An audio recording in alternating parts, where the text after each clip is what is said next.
This your boy Joker coming live straight to you in the takeover. EOT, we are in the building. Joker, baby. I'm gonna tell you who I got in the lab today. I got my homeboy, my man's in them. David D. Brown is in the building, you know what I'm saying? I'm gonna tell y'all a little something about him. He been my man's in them since baby stroller, you dig? He been working on people's cars for me, and he been working on my vehicle. Anytime I need something done, I fucks with him. Due to the fact that David got it, he can get it done. Decent price, no matter what I got going on. I've always called him, and he always taking care of me. You know what I'm saying? David, tell the people a little something about yourself. Tell them your name and talk to them a little bit. I'm David Brown. I work for a public auto auction. It's located in Forest Park, right off of Frontage Road. We sell pretty decent cars for the low. I'm chilling in the lab with Joker. He did my tattoo a while ago. It looks good. I wish I could show the folks, but it's all good. But I do work on the cars. I do emissions. That's what I do every day.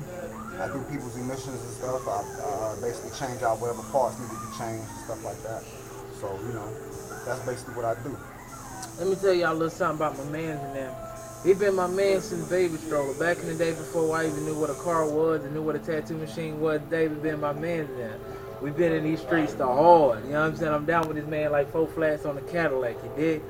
But David, tell the people a little something about yourself. When was the first time you put your hand on the tool? Who put the tool in your hand and about how old was you when you came down on it? Talk to me. The first time I ever really touched the car, seriously, I was probably about 7 years old. My dad actually made me sand some rims on one of his old cars. Okay. That was my first real experience working on the car. Actually, that only lasted about 5 minutes. So just being real, it only lasted about 5 minutes.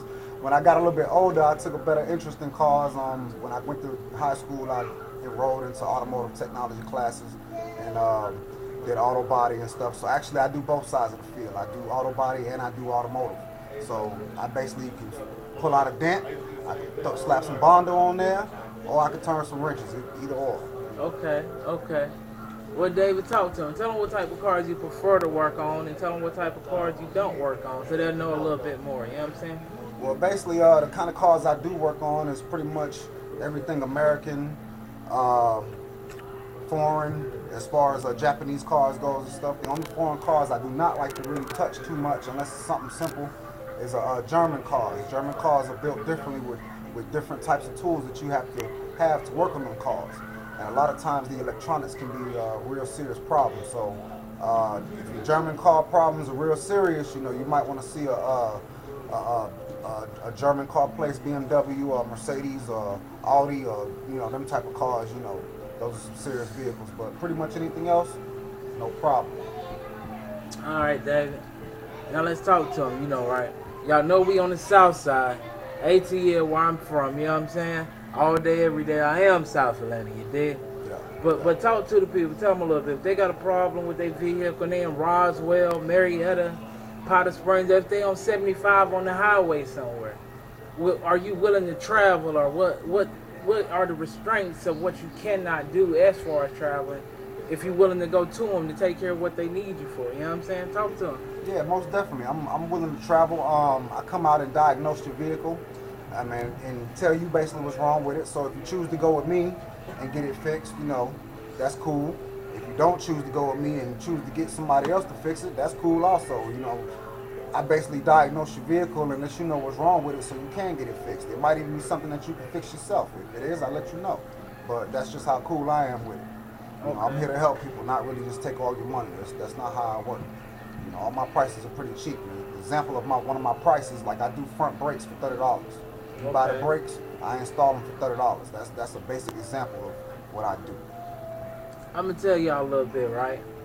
I had a car that was the battery kept dying every few minutes. I had to keep getting it jumped off, and I couldn't figure out what it was and all that. And one day I was riding down 75 trying to make it to the south side. I had an appointment, had to get here. I got right here by the exit on Highway 85, when you get off 75, and I got to that main dip right there. coming down 85 on my way to the shop, to the lab, and the car died. I hit David up and I was like, David, the car's dead. He told me over the phone that it was a bad alternator, that my alternator was dying. So on the side of the highway, I couldn't get to an alternator. There was nothing I could do. You know what I'm saying? I'm stuck, more or less. Only thing I could do was really call a tow truck or hope for somebody to come get me. So what I did was hit my mans up. I called him back, you know what I'm saying? I said, David, what would it cost me for an alternator? And what would it cost for you to go pick it up for me and bring it to me and put it in? My man's gave me an awesome deal, you know what I'm saying? He looked out for me. He went and picked up the alternator for me, brought it to me on the side of the highway, and put the alternator in.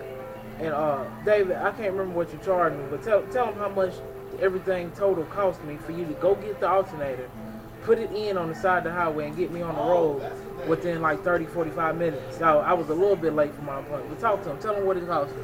Well, the alternator itself was around about 130 bucks. I can't remember what kind of car it was, but I remember the price. It was around that kind of price. The alternator, the labor charge itself was about 50 bucks. And I think I charged like a little extra $10 for gas or something like that. So, you know, he came out spending less than $200 on alternator, and he basically got a job done on the highway. So, you know, that's basically how we do it.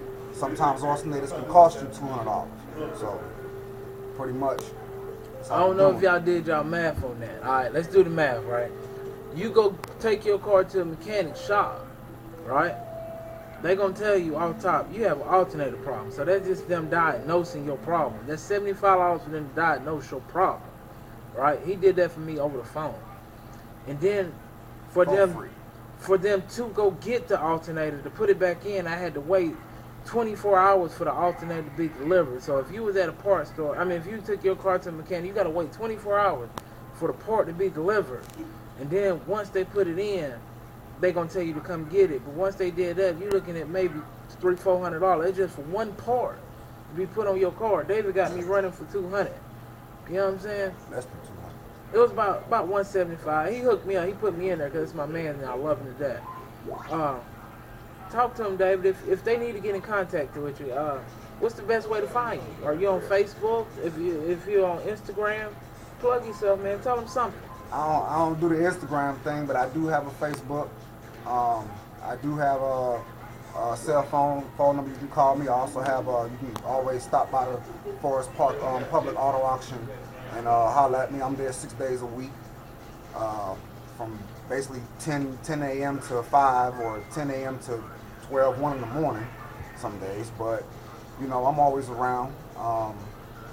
That's pretty much it, unless they need my cell phone number. You know, I can give put your cell phone number out there, whatever you feel. If you need my cell phone number, is 678-814-2989.